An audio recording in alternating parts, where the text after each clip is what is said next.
सबको हमरा नाचे ले झूमे ले आही आज वाला कार्यक्रम के यादगार पल बनाई ले। चलो रोडे कर बीच आवत है मिस्टर कयूम अब्बास जी अपन खूबसूरत आवाज कर संगे हमरे उनकर आवाज के साथ कार्यक्रम जाके बढ़ा थी रोडे कर पसंद वाला गीत कर संगे। और देखो हमेशा मैं कहो ना हमरे का जो संस्कृति है जो हमरे का परंपरा है हमरे भाई बहन कर शादी के पर्व त्योहार के मेला जतरा के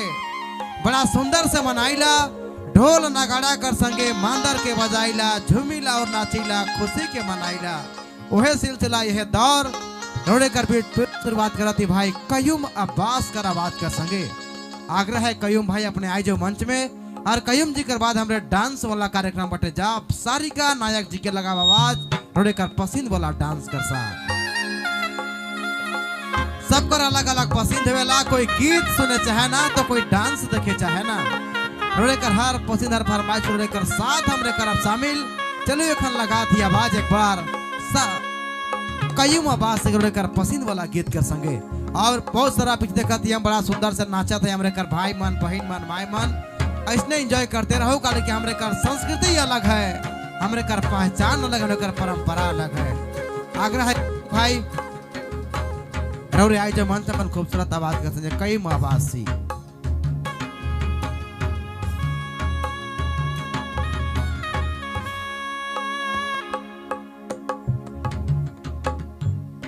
और यहाँ से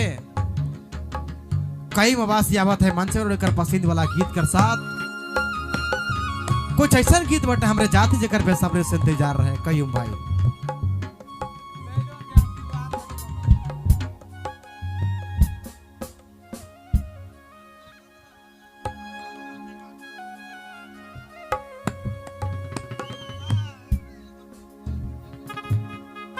हेलो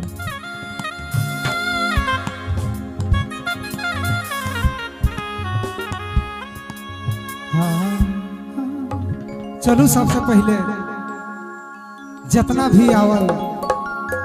सब संगी सब गोतिया भाई बहन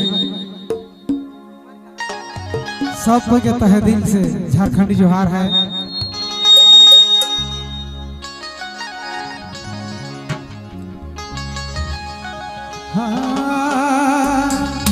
उड़ीसा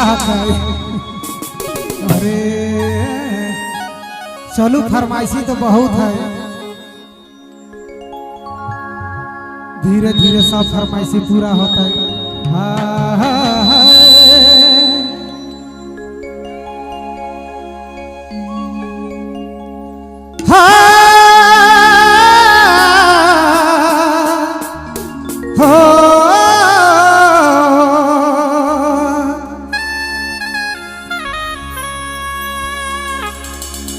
देखू एगो औरत अपन मर्द के कहत है मर्द मतवार है एखन के नखे मतवार सब मतवारे है कहू तो रे मर्द ये रे हे रे मर्द दारू के लोभे बेड़ा गेले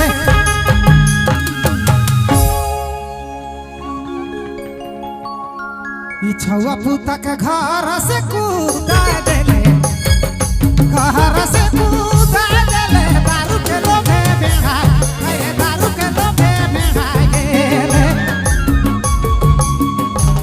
हरे जनी छुआ के घर से कूदा ले मरद हरे तो कूदा ले मरद दारू के लोभे बेड़ा गेले दारू के लोभे बेड़ा गेले।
चलू